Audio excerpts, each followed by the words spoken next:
So wonderful to have everyone here this evening. Well, praise the Lord, everyone. Oh, we go through this a lot, don't we? Anybody excited about Jesus tonight? Oh, hallelujah. I say it often. If I was in, well, you would say Louisiana. We say Louisiana. If I were in Louisiana and I would say, who dat? They'd go nuts. They'd go wild. Because that is the who dat nation. And they would know that you were talking about something that is very important to them. And I'm not a sports fan, not against it, just not one. My wife is a great fan. She can talk with you about all of it. I don't know and know all that I want to know. Just me. But if the world can get so crazy, just crazy, about the stuff they get crazy about. Grown men that ought to have better sense, lining up against each other, trying to kill each other and break each other's bones over a pigskin full of air, then what in the world are we doing with what we've got?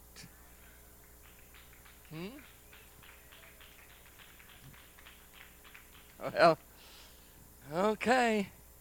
Gonna be one of those nights, huh? Thank you for being here. If you weren't here, be no reason for me to be here, but because you have come, we magnify the Lord, and we're very thankful for all that He does. I'm going to read from Psalms chapter 78 and verse 41. Psalms chapter 78 and verse 41, and I'm going to try to talk to you a little bit tonight. We'll see what God wants to do in this service. And, we've already made the effort to be here.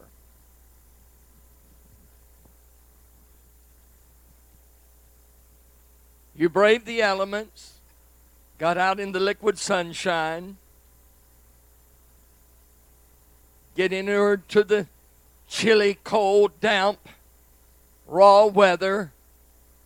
Come in here. It's warm. In fact, it's too warm because some of you are going to go to sleep. It's always better to be a little bit cool than it is to be a little bit warm. And if you're cool out there, you come up here with me. I promise you it's about 10 or 12 degrees hotter on this platform than it is out there. So we've already made the effort. We've already done what we need to do to be here. So why not take advantage of it? Huh?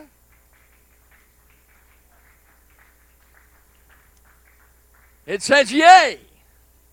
Psalms 78 and 41. Yea, they turned back and tempted God. Now, how do you tempt God? What does that mean? Well, you have to do a little research on that and understand. They were demanding proof from God.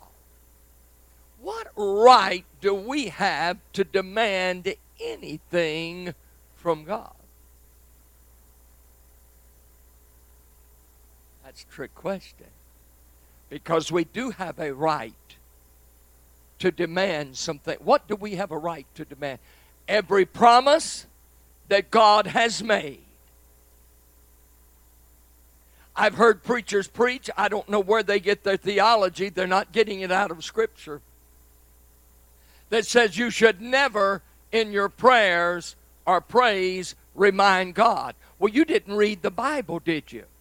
2/3 of the prayers of the Old Testament were nothing but reminding God of His promises. And the Apostle Peter reminded God of the word that he gave Joel. They tempted God and limited the Holy One of Israel. Would you just, for a moment here, open your heart, open your mouth, lift your hands, and let's give praise unto the Lord like we really mean it. Can you do that tonight? I love you, Jesus. I praise you. I magnify you. You are altogether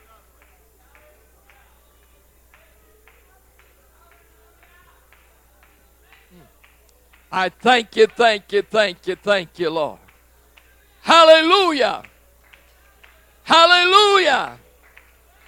I bless the Lord, oh my soul, and all that is within me. Amen. Amen. Amen. Now, you can be seated tonight if you won't sit down on me and God. I want to talk to you for just a little bit. We'll see what God wants to do later, but I'm going to spend a little time here from this thought. Very simple. Turn God loose.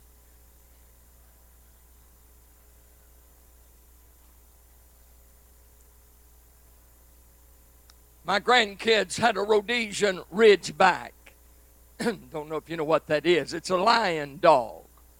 They were bred specifically to hunt and kill lions. He was not one of the biggest, and he wasn't one of the smallest. He was only about 135 pounds. They're called Ridgebacks because the hair on their spine grows backwards. Hair growing this way, but on the ridge it grows just the opposite. The eyes are very scary looking. Their jaws are different than a normal dog. Instead of their teeth meeting and crunching that way, they have the ability, their jaws come side by side, and they say there is such power in their jaws that they can take an ordinary man and you could put your arm in their mouth, and just by the sheer pressure of closing their jaws, they could sever the hand off of your arm. That's pretty scary. They don't bark. They don't do a lot until they kill their prey. Big old dog. I did my very best to make very good friends with him. Monster dog.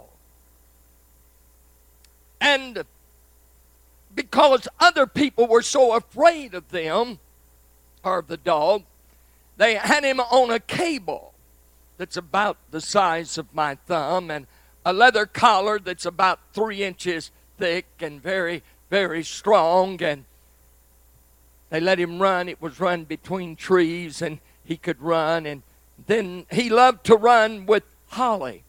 Holly never grew up. She just got older, 4'11", and just, I don't know, about 92 pounds, I guess. And she'd run with him, and he run with her, and was her protector. And one day a very large German Shepherd run out to bite her. And they are like lightning. Just so quickly, he jerked his head and killed the dog. You say, we shouldn't have done it. Well, yeah, he should have. I didn't want her to get bit. But when she'd come back from running, she would put him on the line. Now, he could drag me. You know, I'm 200 plus pounds, none of your business, you know. But if I got a hold of him, he just drug me anywhere he wanted me. I mean, I couldn't hold him. But she could put one finger on his head and take him anywhere and put him there. And he'd sit there while she clipped it. Now, he'd fight us. He wouldn't bite, but he'd fight us. And it would take 3 or 4 of us to put him back on that leash because he didn't want to be. And there was a cat in the neighborhood. That was a mean tomcat.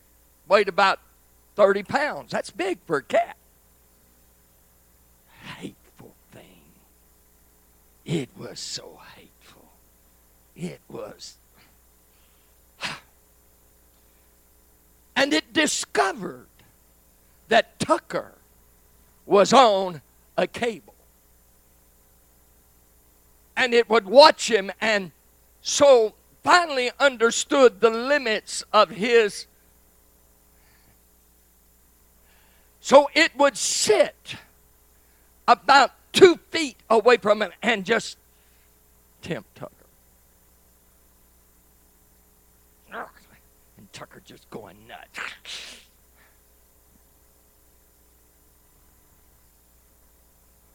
My son-in-law watched it for 2 or 3 weeks and tried to shoo the cat off and tried to run it off, and it'd come back. It was a aggravating cat.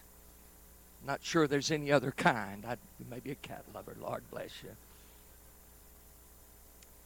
So one day, after finishing the run, cat would always come about 10 minutes after the run was over. You know, they're smart.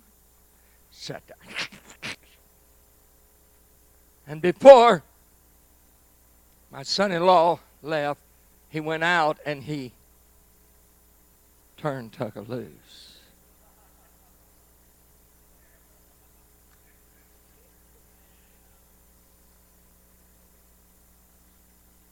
And he said, Tucker, stay till I go. So Tucker's there, watching. And his cat comes and takes its normal place. The problem is the cat don't know Tucker's been turned loose. And it starts and it goes, shh, and Tucker lunges, and cats are very quick. But I've never seen a dog like this. They're lightning. They can just, it's almost like him. And so he started out. Well, the cat decided the best thing for me to do is to run up this tree.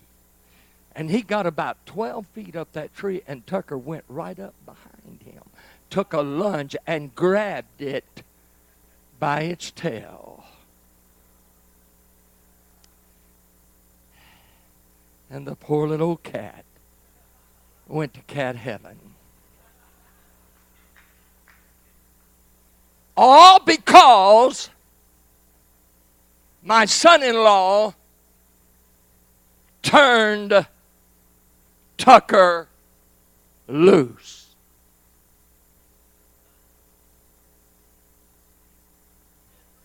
We have limited God. Now I'm going to give you some facts tonight. Number one, the devil cannot limit God. No. Number two, the world cannot limit God.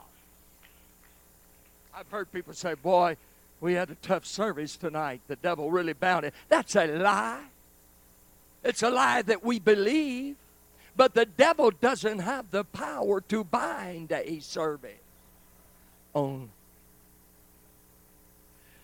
only one that can bind God is the believer. He did not many great works at Capernaum because of their unbelief. So the believer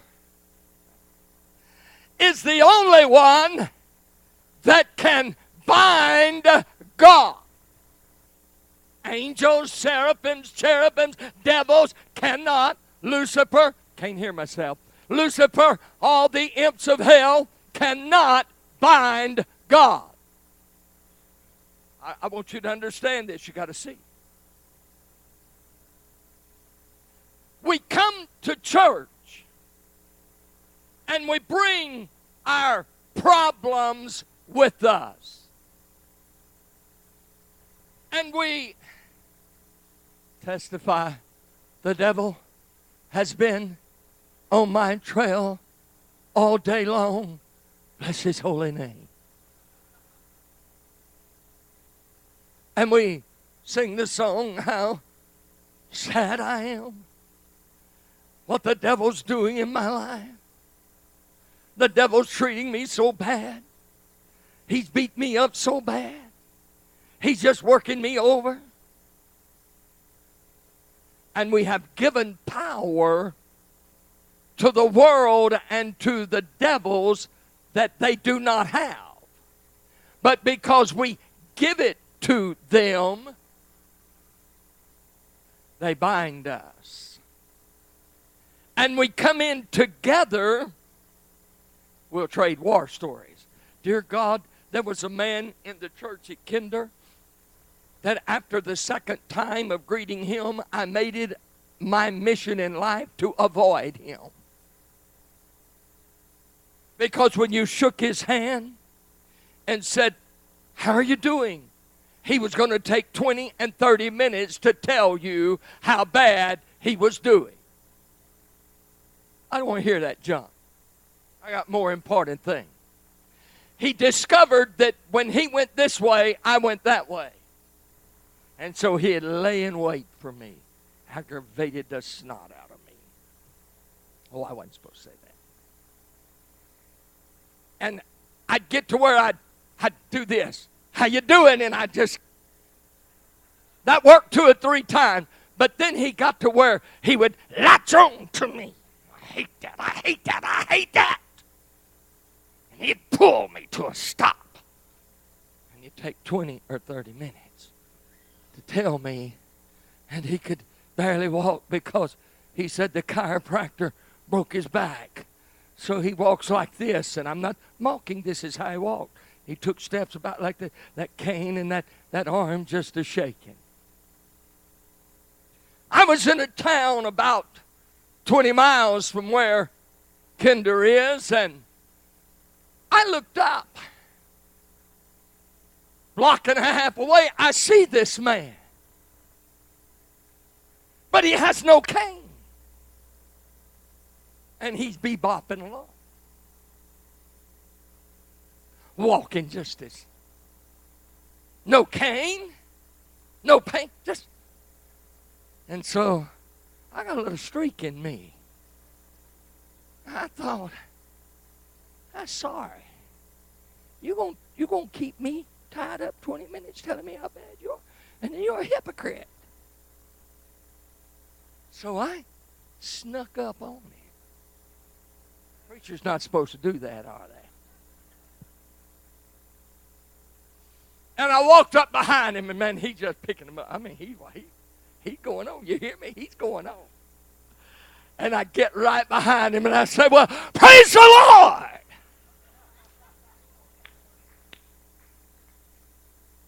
Jumped about that high. When he turned around and saw me, he said, I left my cane in the car, and maybe you can help me get back. "Oh, you lying devil. Don't talk to me like that. Don't." But you know what happened to him? Do you know what happened to him? Something did happen to him, and he had an accident. And you know what? He didn't have to fake anymore. He didn't have to pretend anymore. He didn't have to just say it was so. It became so. Be careful what you speak. Because what you speak has power to create both good and bad. Oh, you don't believe that? You don't believe the scripture then, do you? Well, we don't know what to believe because we don't read it enough to know what it says. But he said, "You shall have," Mark 11, "you shall have whatsoever you say." Oh, you didn't ever read that? Go read it. Mark 11, somewhere 20, 22, 23, 24, somewhere in that little. You shall have whatsoever. But see, our problem is we've got 5 kings that rule our lives. And these 5 kings have autonomous power to influence our physical being, our spiritual being, our mental being, and even our family being, and to a large degree, our financial being. What are those 5 kings? Does anyone know? What you see? Sight. What you hear? What you feel? What you smell? The 5 senses are the 5 kings that rule our lives.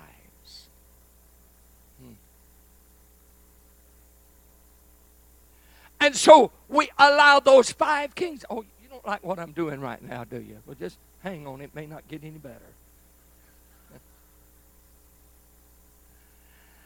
They limit God. How you feel? Well, I just don't. You know, you can be feeling perfectly well. No, nothing seems to be bothering you. You meet someone, and they'll look at you and say, "Oh, are you sick? Have you been feeling bad? You know, your color's not good. Man, you don't look too good." And before they leave, we're ready to call 911. Because we have believed what they have said. Now the prophet Isaiah says, whose report will you believe?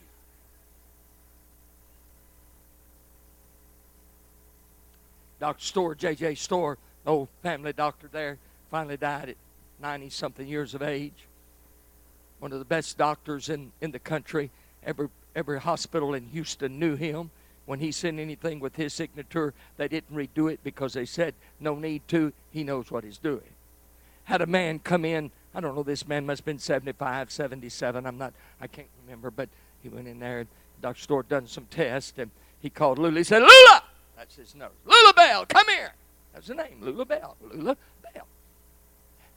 Said, oh, I hate to do this, but he's got carcinoma. He's not going to live 6 months. But I got to tell him. So he called him. Said, call him. Said, come in. Guy sat there in front of Dr. Storr's desk. Dr. Storr said, well, we got all your reports back. Dr. Storr was a big old German guy, and his fingers looked like Polish sausage. And he had the bedside manners of a rampaging elephant. And he'd take that finger and he'd punch and he'd say, huh, huh, huh, huh. Nearly knock you out of the chair. Huh, huh. And he said, I got your reports back in. And I've got to tell you, you've got carcinoma. Huh, huh, huh. And the guy jumped up and said, oh, thank God, I thought I had cancer. Jumped up, run out of that office before Dr. Storr could tell him that the cancer he had was going to kill him in 6 months. Guy 75, 77 years of age, lived, I believe it was 11 years without any trace of cancer or effects of cancer in his body. Why? Because he believed one thing about the report. Huh? And because he believed, I'm well.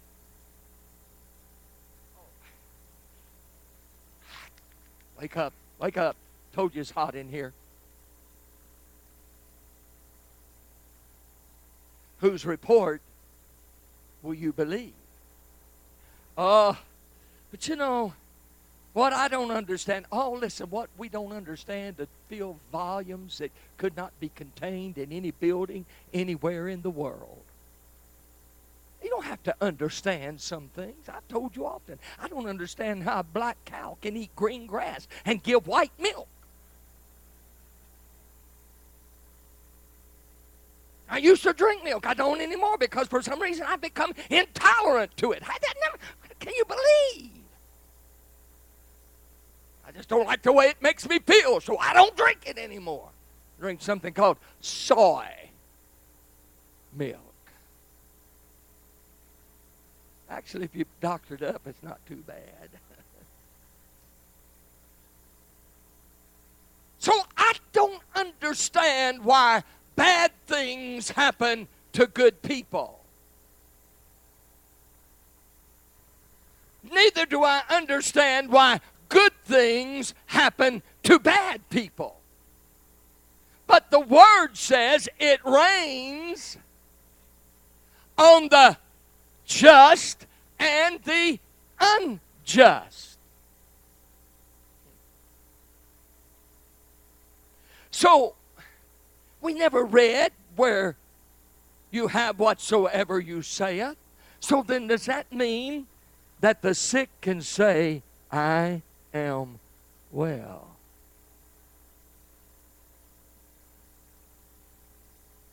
Now they tempted God, wanted God to prove himself, and look what God had done. God had already done for them in Egypt so many wonderful, miraculous things. And none of the plagues that befell Egypt befell them in Goshen. That's why I'm not worried about pre, mid, or post. Who cares?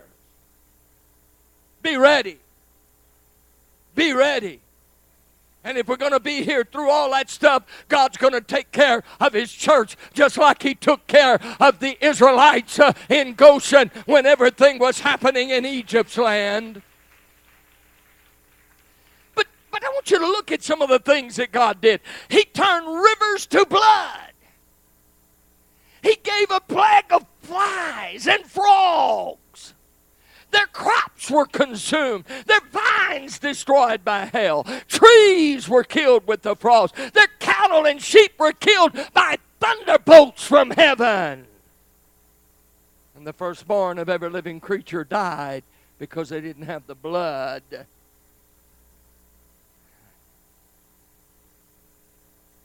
The scripture said, is there anything too hard for God? Can I say something to the Bible church tonight? Turn God loose. That old devil that's there like that cat. Don't you understand that Christ in me slipped up and he took the leash off? He said, now you just stay there, but when the time is right, you go ahead and you take care of the situation. Is there anything to God? He said, I am God and I change not. Jesus is not the great I was. He is not the great I shall be. He is the great I am. He never was, he never will be, he always is. We need to turn God loose.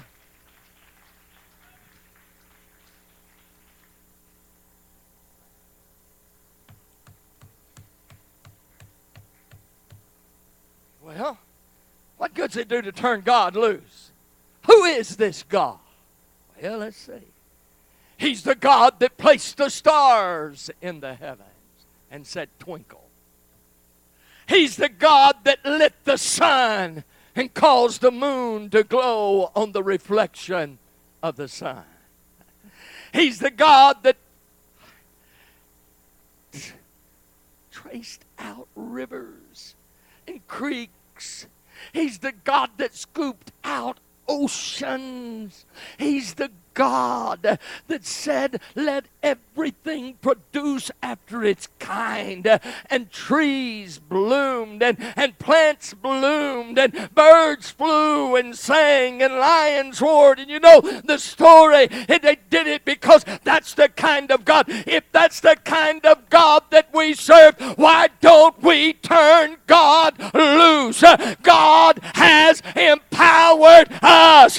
He said, resist the devil, resist the devil, resist the devil, and he will flee from you. I have a very good friend that pastored one of the toughest churches ever in the state of Louisiana. In 20 years, they had had over 30 pastors. You do the math, 20 years, over 30 pastors. And God called him there. He's a little bitty man, about 5'6", about 260 pounds. He was built like a Sherman tank. He was massive. He wasn't fat and flabby. He was an old construction worker that God saved out of his sin. A barroom brawler, tough as wing leather, strong as a bull elephant. God called him there. There was one man that had 6 sons that had run that church. The old man, the dad, was about 6'4", and the shortest son that he had was about 6'5". They were huge, intimidating. The dad was the church secretary, the church board. He was everything. He's the one that he'd write the check for the pastor and put it in his pocket where the amount was showing. We'll go around and speak to everybody so everybody could see what the pastor was getting that week. Bunch of devils. That's what they were. No, that's not God. You just bring your paycheck then. Walk around and let everybody see it. Have I hit a stump here? We don't like it when preachers make money. I'm going to tell you, the Lord's blessed me, and I do well, and I'm thankful for it. And I'm worth every penny of it.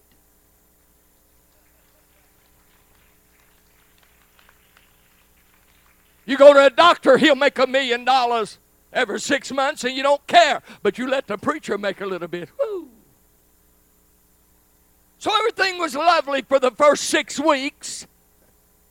Then the honeymoon was over, and pastor got up and started digging in. And so, Big Daddy walked up to him. Now, he's 6'4" and 5'6", and he's looking down at him, and he said, "It's time for you to go." Pastor said, "No, don't think so." He said, "Yeah, you're going to go, because I'm not going to let you stay."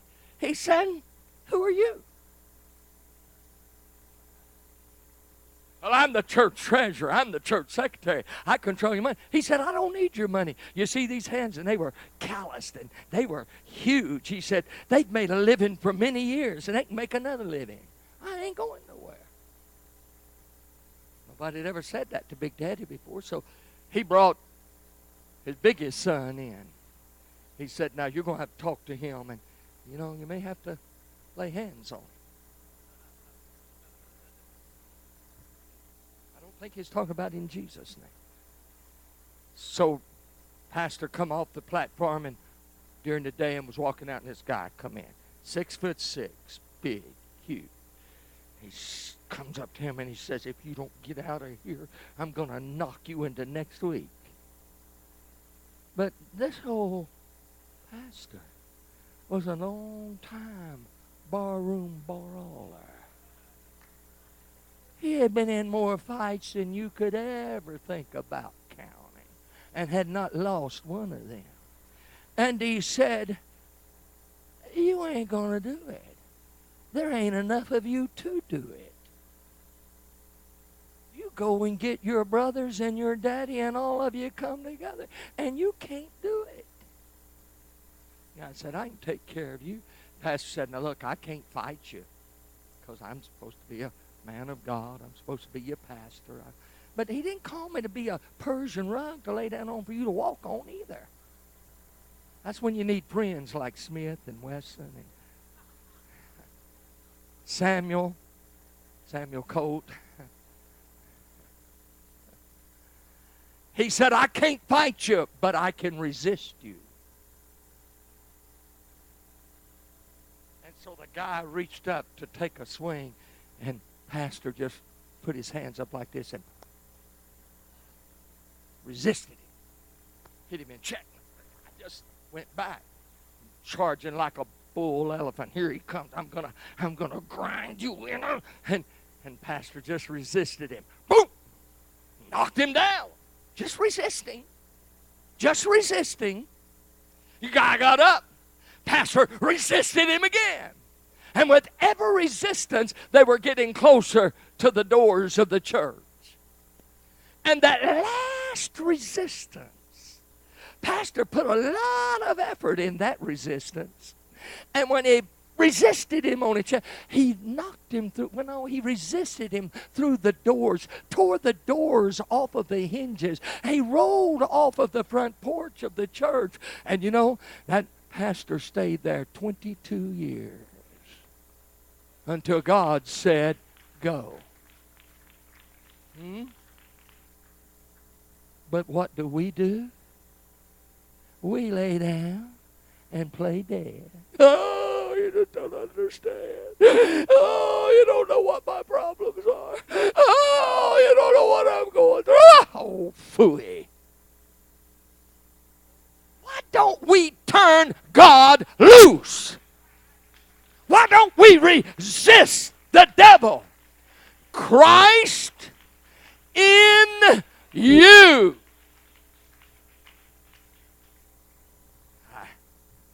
I'm going to get back up here. Y'all scared me. We've got it wrong.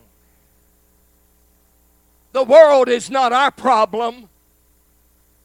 We are the problem for the world. We're the world's problem. We're the devil's biggest problem. We need to turn God loose. And for those idiots that are running around saying, well, there is no God, and I don't know the existence of God, and if there is a God, he must be dead. I want to ask you a question. If God is dead, where is his corpse? Who was the coroner that pronounced him dead? What did he die from? Why wasn't I notified? Because I'm next of kin, because I am a son of God. I am a child of the King, and I have a right to know if he is dead. But I've got news for you. My God is not dead. He's alive. He still reigns, not only upon the heavens, but he reigns in my heart. He abides within my soul. He is real.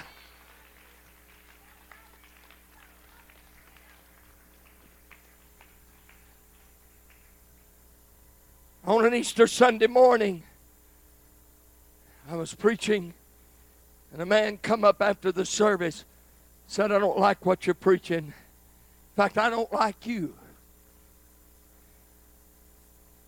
So, I said, well, I probably don't like you very much either.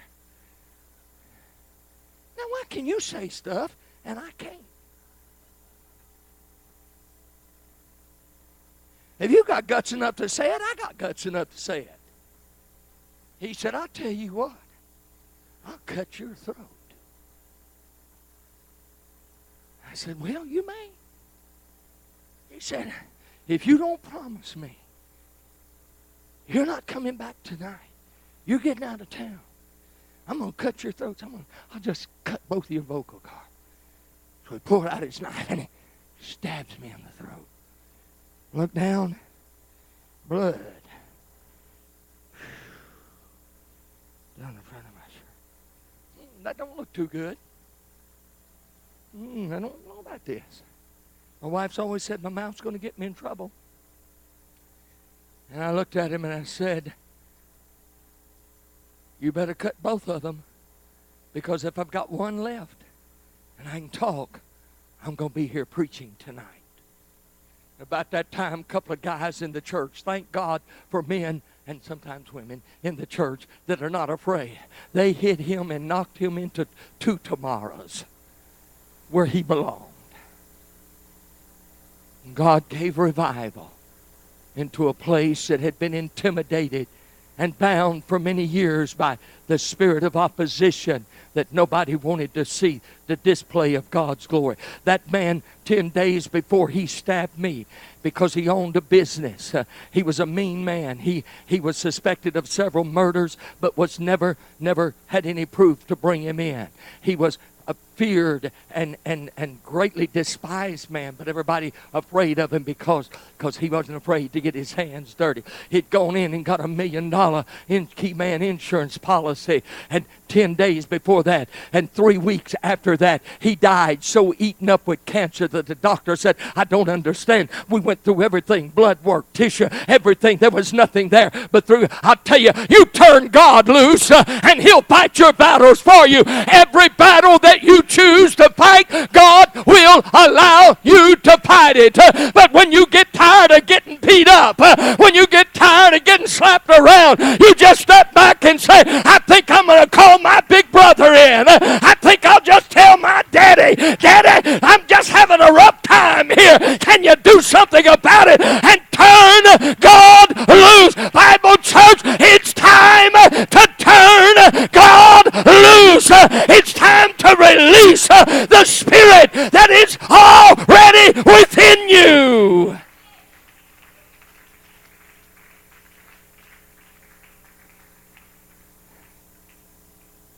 It's crazy. We park on driveways and we drive on parkways. Don't make any sense. Told you this before. Chinese think we're crazy. They say we boil tea to make it hot. We put ice in it to make it cold.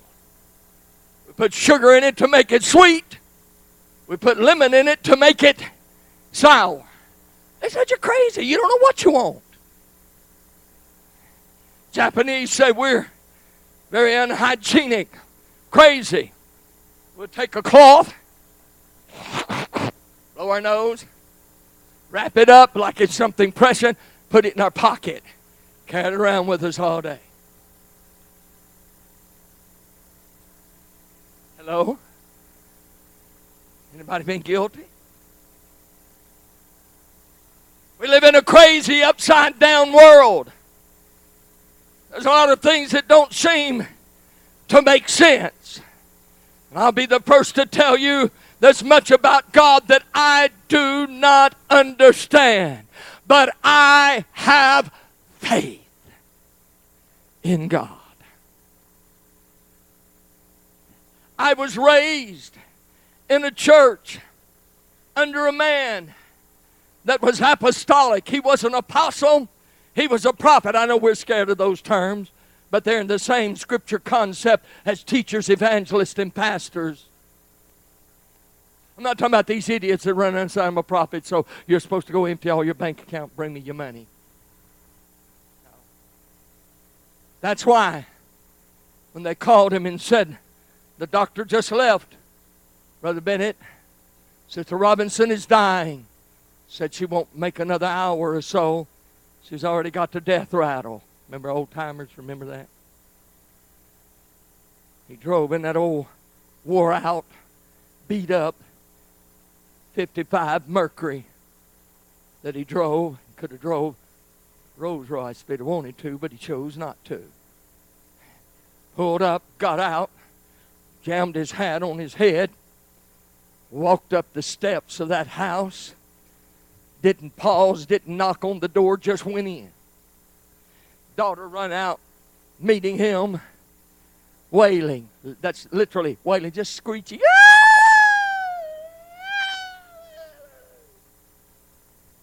He looked at her and told her to shut up. Now you think what you'd do if Pastor Julian told one of you to shut up. You'd get mad. You'd quit paying tithes. You'd quit coming. You'd show him you'd go on and go to hell. Show you. Walked in that bedroom, her eyes set in her head, her mouth open, respiration just 2 or 3 a minute, that death rattle, mouth, you know how they... He looked at that daughter that he had told to shut up. You know what she did? She shut up. Because she knew he's fixing to turn God loose. He said, he called her Sauce. She was actually Sauce, French, but He called her Sauce. Said, Sauce, I'm going to give you a mother for 2 years. I'm going to give her to you for 2 years. At the end of that 2 years, I want you to rejoice that she's made it to the other side. And he reached out there and took her hand and called her by name and said, I command you in the name of Jesus Christ, rise up and live. And that woman sat up in the bed. Said, Brother Bennett, what are you doing here? Please forgive me. I don't know why I'm in this bed, but if you'll get out of the room and let me get dressed, I'll make us some coffee. And she lived 2 years to the day. 2 years to the day. In good health, never bedridden, not plagued by a lot of sickness and problems. And on that day, she just closed her eyes and woke up in her father's house. That's how I was raised. I was raised when a man walked in with the gun. We didn't know he had a gun until it was too late. It wasn't unusual for people to walk in the middle of service. We had all kind of crazy stuff happen. But by the time he got here, in the pulpit there, somebody realized Uncle John, they called him John Law. His name was John Smith, but he had been law for many years. He saw he's got a pistol. And he raised it up, and Brother Bennett was in the pulpit. I'm here. If I could have just got out of the molasses, it just was happening so fast. I couldn't move, and neither could anybody else. We was like we was frozen. He pointed that pistol, and he started pulling the trigger. And as his finger closed on the trigger, Brother Bennett said, in the name of Jesus, I curse you and command your hand to wither. And that hand withered, and when it did, it pulled the trigger, and it just went click. By that time, about 5 of the men in the church hit him. And they took him out in the front yard of the church, and they beat the snot out of him. I'm sure they did it in Jesus' name. Conley picked up the gun and said, boy, it's a good thing this thing's not loaded. And he pulled the trigger, and it fired. It scared him so bad, he pulled the trigger, it fired 6 shots. Oh, it didn't misfire.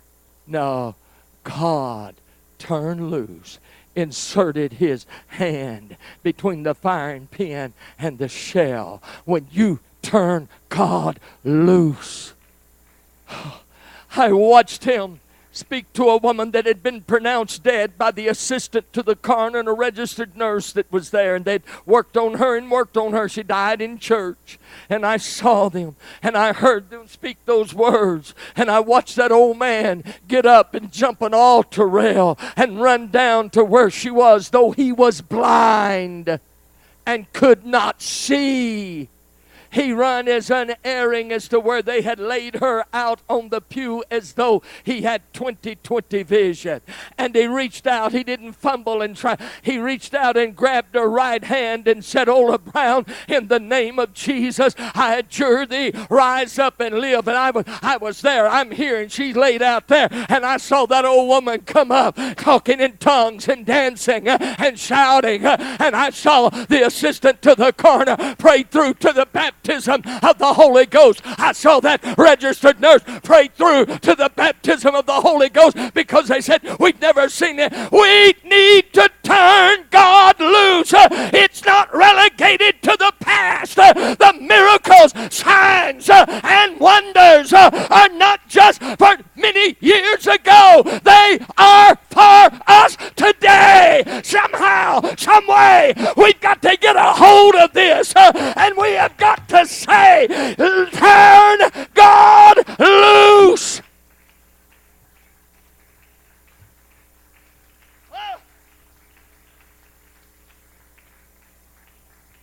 Your unbelief limits God. Your unbelief binds God. It's not about natural things. We are not an ordinary church.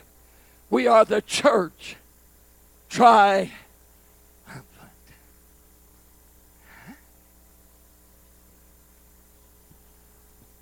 Well, I guess I'm wrong.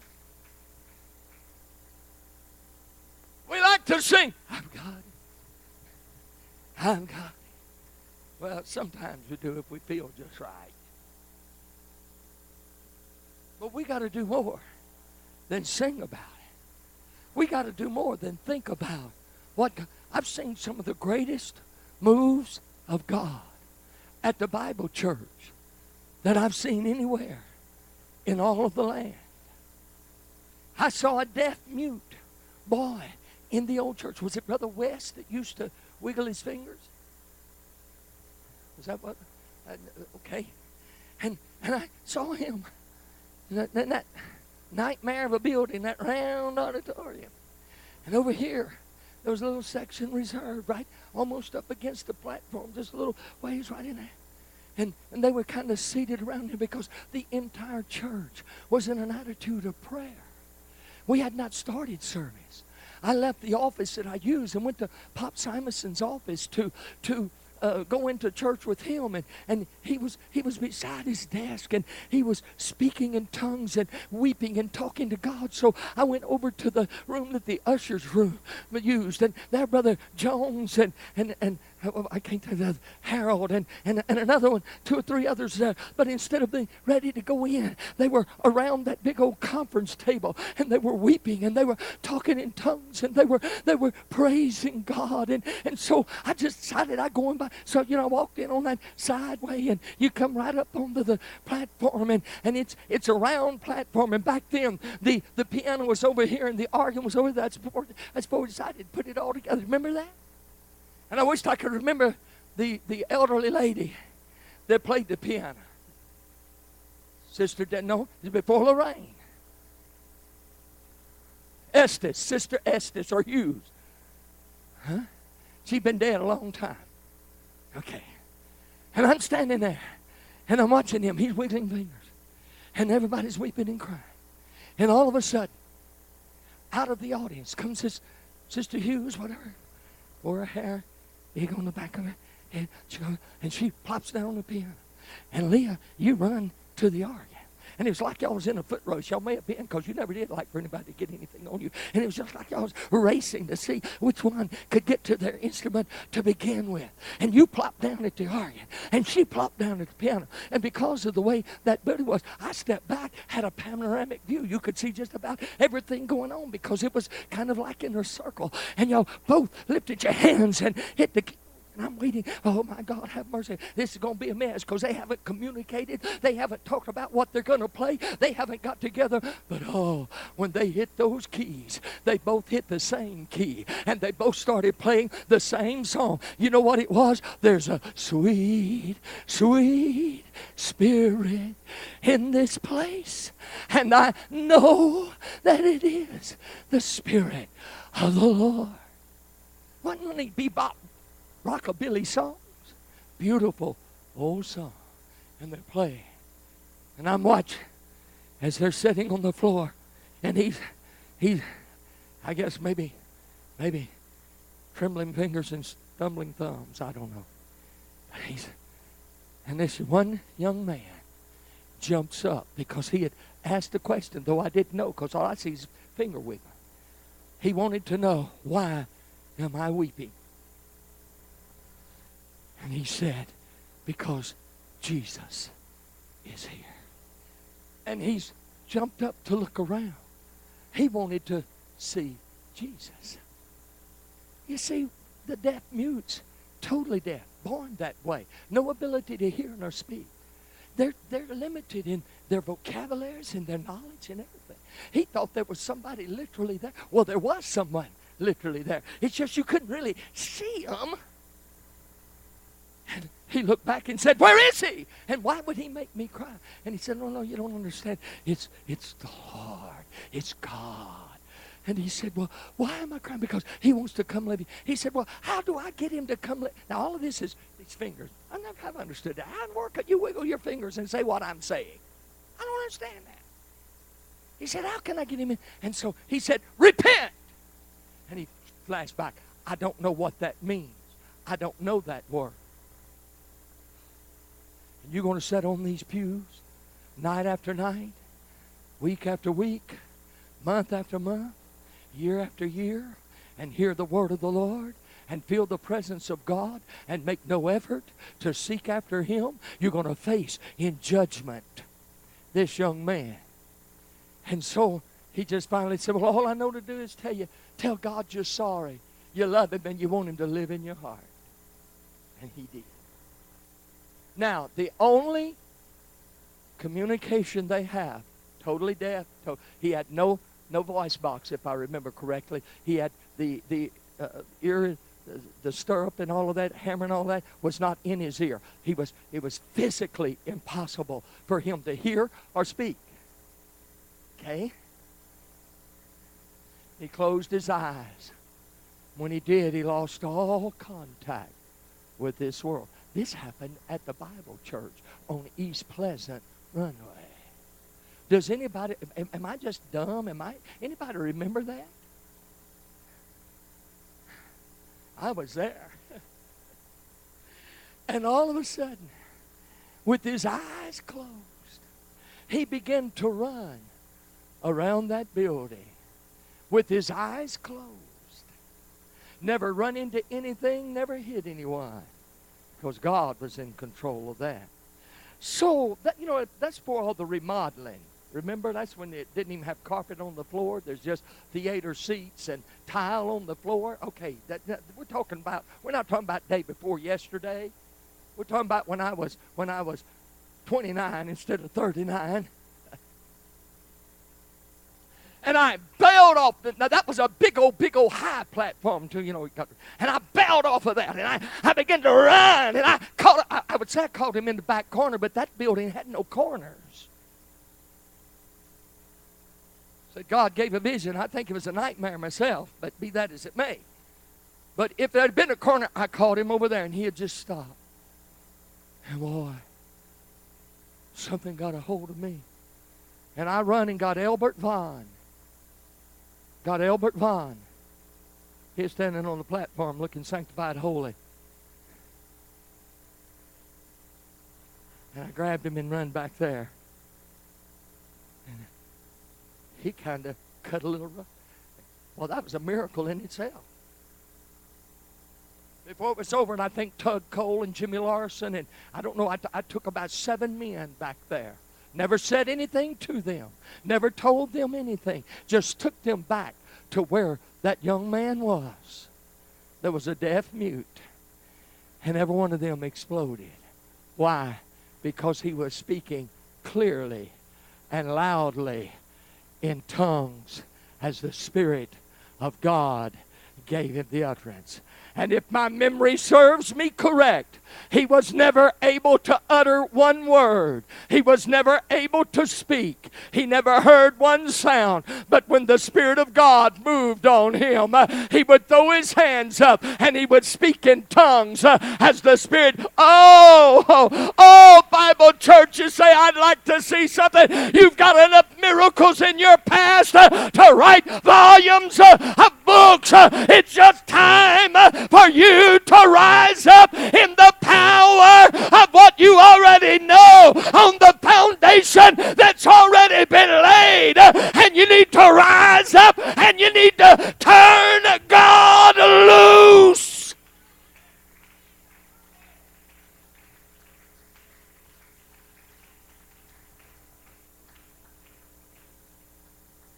Our problem is we still believe the truth. We're just not excited about it anymore. Oh, you don't understand. Brother Smith, I'm too old to go give that garbage to someone else. The greatest worshiper in the Kinder Church is now about 94 years of age. But when I was there, he was about 88. And I guess he's older than that now because I've been gone longer than 6 years. Boy, time flies when you're having fun. But he got out of his truck this way, walked into the church this way, looked around. There's somebody there, shook their hand, praise the Lord, hit the altar, prayed a little bit. Then he got up and he worshiped. And when the offering was taken, he was a dancing and a shouting and worshiping. When the preacher was preaching, he was a dancing. I went home and tried some of the moves that he made and hurt my back. Threw it out. Took me a week to recover. But I decided I'm not going to let Brother Ollie Lejeune outshout me. I'm not going to let him outpraise me. And I never did I allow him to get out there and dance. And I didn't get out there. You say, oh, well, you got to be in the spirit. I've never seen a spirit dance. It's the flesh that's got to get out there. And you say, well, it's not God. Don't tell me it's not God. Psalms 150 says, praise him with the timbrel and with the dance. It doesn't say feel like it. It doesn't say be moved on. It just says do it. Why? Because he's a worthy God. And if we'll turn God loose, he will show us signs and wonders and miracles.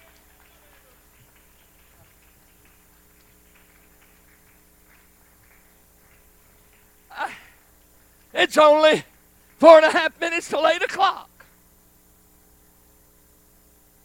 That's what my watch said. Oh, I didn't set it. An hour ahead. Okay. Don't let anyone or anything stop you from worshiping. Never. Everybody say never. Shout it like you mean it. Never lose your enthusiasm. Does anybody here remember the night you got the Holy Ghost? Oh, some of you don't. Been a long time ago. Elvis Presley wasn't quite the star he became. He was just a rockabilly singer out of Tupelo, Mississippi. Had been on the Louisiana Hayride. Was making a tour. What was it, a 56, 57 Cadillac that he had especially painted with the gold flake paint. The girls were swooning because he's coming to DeQuincy. Podunk, 1 horse, or maybe half a horse, town, DeQuincy. He's going to be there on Saturday night only in concert. Wow. Mom, Dad, I want to go. Maybe the only time. They said, no, we're having church. We've been in revival 3.5 months, Mom, Dad. We go Sunday through Sunday. We haven't missed a night. Surely it won't hurt to miss one night. They said, no, you're not going. I said, but Dad, everybody's going. He said, no, son, not everybody's going because you're not going. See, it's strange, but parents are supposed to be in charge. I know that's a novel concept for you parents, but parents are supposed to be in charge, not kids. And if your kids are living at home, I don't care if they're 5, 15, 20, 25, or 45, then they should obey your house rules. And if they don't, you're welcome to find you a place to live, not kicking you out. But if you live here, you're going to live. That's the way I was raised. That's the way I raised my kids. I went to church mad at God, mad at Brother Bennett, mad at the church, mad at that frazzling woman evangelist, mad at Mom and Dad. But something got a hold on me. And I went down and knelt right here to this side of the pulpit. I had worn out everybody. Nobody would pray for me except for Ma Brantley and Sister Roberts. Ma Brantley was crippled, walked on crutches. It was quite an effort for her to get up and come down. But she'd take those crutches, she'd wobble down that aisle. There was a cutout to walk up onto the platform, and she would sit on that step, and she'd just pray and rock and pray. Sister Roberts was a little tiny woman, looked like a little sparrow, looked like a bird. And she had a little hanky that she always carried, and she did it like that, and she'd stand there, and she'd do this, she'd scrunch up, and she'd just weep and cry and pray for me. I went, I don't know why, except that God in mercy got a hold of my heart, because I wasn't interested in God. I was mad. I wanted to see and hear Elvis Presley. But something got a hold on me. And at 11:15, I come to. I started there. I finished and was looking up at the balcony, and there was a clock there. It was 11:15. When I come to my senses, I was speaking in a language that I did not know. And I made a commitment. I'll serve you all the days of my life. I didn't get in getting out. I didn't get in trying to see how much I could get by with. I made a commitment. I made a commitment. Had a lot of valleys. Had a lot of falling down. Wallowed in a few mud holes. But here I am. Here I am. And going on 56 years of ministry, preaching the truth of God and telling you that tonight I'm standing on this side of it and I'm turning God loose. I'm tired of praying for people and they not get healed. I'm tired of praying for people and they not be delivered. I'm tired of praying for people and God not do something for them. It's not the will of God. It is the will of God that you receive. But the problem is we've got to turn God loose. That if you shall believe that those things which you say shall come to pass, you shall have whatsoever you say. So if you're sick, you've got to say, I am well. But you've got to believe that I am well.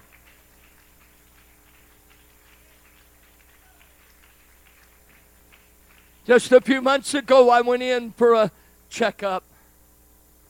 It was, I don't know why my doctor's retiring. He's not, but 48, 50 years old. He says he's tired of all this junk that's going on, so he's getting out. He got the money. He made enough money. He can do it. But he wanted to come in and see me a last time. So I wanted to do a complete blood workup, do everything. And he called me back and said, things are not good. And just for my last annual, everything was great. What do you mean things not good? He said, your PSA is 7.8. Apparently that's not good. Apparently that's not good. He said, we got some options. Come in. We'll discuss those options. I said, no thanks. Oh, but you don't understand. He said, anything above 5 is almost considered a sentence of death. Slow death, but a sentence of death. I said, no thanks. Not going to do it. Yeah, but we can do some things. Well, yeah, I know you can do some things, but I know a doctor. He said, you know, I'm not out yet. Have you already got another doctor? I said, I've had him all along. I just come to you to satisfy insurance. But I got a doctor when I'm really in need. He said, do you mind telling me where he is? I said, he's right here. He said, it's just me and you. I said, well, he's in me. He said, you're not making any sense, Reverend. I said, I'm talking about Jesus. Well, he said, I believe in prayer. But he said, we got to be realistic. I am realistic. So I get back on the plane and fly to Granite City to fulfill responsibilities there. And my wife calls me and said, you got an appointment such and such a day, so you'll be flying home. I said, well, I didn't make an appointment. She said, I did, because they called me. You're going to go. Just because the family and everything. I don't want to. She said, yeah, you're going to go. So a husband has two choices. You can be right, or you can be happy. I'm happy. I'm really happy. 47 years worth of happiness. I go on that Sunday morning. The church at Granite City gathered around me and prayed. And I knew. I felt it. I knew the moment it happened. I knew. I went in with assurance. Point 004. No medication, no treatment, nothing. That's what the new numbers were. Point 004. In the space of 10 days, from 7.8 to point 004. Now, any of you in the medical field, you tell me how that happens. It does not happen medically. It's not supposed to be. It's almost an impossibility. But when you turn God loose, I know what God can do. I said, I know what God can do. He can heal my body. He can save my soul. He can make me happy. My theme song as a full-time evangelist 100 years ago was, there is no telling what God will do if you believe. I said there is no telling. And tonight in this place, right here at the Bible Church, if you will turn God loose,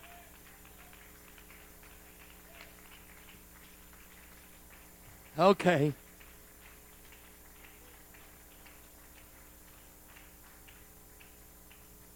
Now what some of you have been waiting on, so that the responsibility be on someone else and not on you. I'm going to tell you some things